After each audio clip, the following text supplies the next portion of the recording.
रात के घने साए थे। मैं किसी नामालूम वजह से एक गहरे पुरासरार जंगल में अकेला भटक रहा था। मेरे हाथ में एक मिशल थी जो अंधेरे में मेरी वाहद साथी थी। कदम कदम पर मुझे यूं महसूस हो रहा था जैसे कोई साया मेरा पीछा कर रहा है। अचानक ही चारों तरफ से चीखों की आवाजें गूंज उठीं। मुझ पर एक खौफनाक मखलूक ने हमला कर दिया। जब मुझे होश आया तो मैं एक वीरान पुरानी कोठड़ी में बंद था। दीवारें खिस्ता हाल थीं, छत से तारें लटक रही थीं और चारों तरफ मिट्टी और गर्द थी। अचानक उस कोठड़ी में एक चुड़ैल दाखिल हुई। उसके हाथ में वही मिसाल थी जो मेरे हाथ से गरी थी। उसकी आंखों में शैतानी चमक थी और उसके बखरे बाल मजीद खौफनाक लग रहे थे। वो मेरे सामने आकर खड़ी हो गई।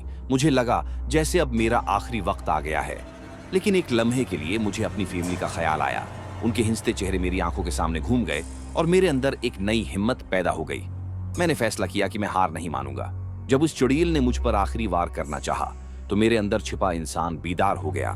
मैंने करीब पड़ा हुआ एक खिंजर उठाया और अपनी पूरी ताकत जमा करके उसका मुकाबला किया।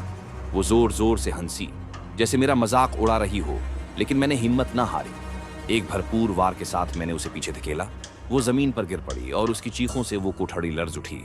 यही मेरा मौका था वहां से भाग निकलने का। मैं वहां से ऐसा भागा कि पीछे मुड़कर न देखा। मीलों का सफर तय करने के बाद बलाखिर मैं शहर की रोशनियों में पहुंच गया।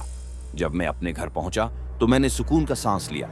मैंने नहाकर साफ कपड़े पहने और इस मेज पर बैठा जहां मेरी पसंदीदा ग़िज़ा मेरा इंतजार कर रही थी। आखिरी और सबसे खूबसूरत लम्हा वो था जब मेरी बीवी और मेरे दोनों बच्चे मेरे पास आकर बैठ गए।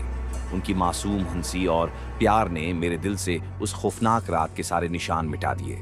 मुझे एहसास हुआ कि दुनिया के तमाम खौफ एक तरफ और अपनी फैमिली का साथ और सुकून एक तरफ। मैं अब महफूज था अपनी छोटी सी जन्नत में। अपने प्यारों के दरमियान इंसान जब अपने प्यारों के लिए लड़ने की ठान ले तो वो बड़े से बड़े शैतानी साए को भी शिकस्त दे सकता है।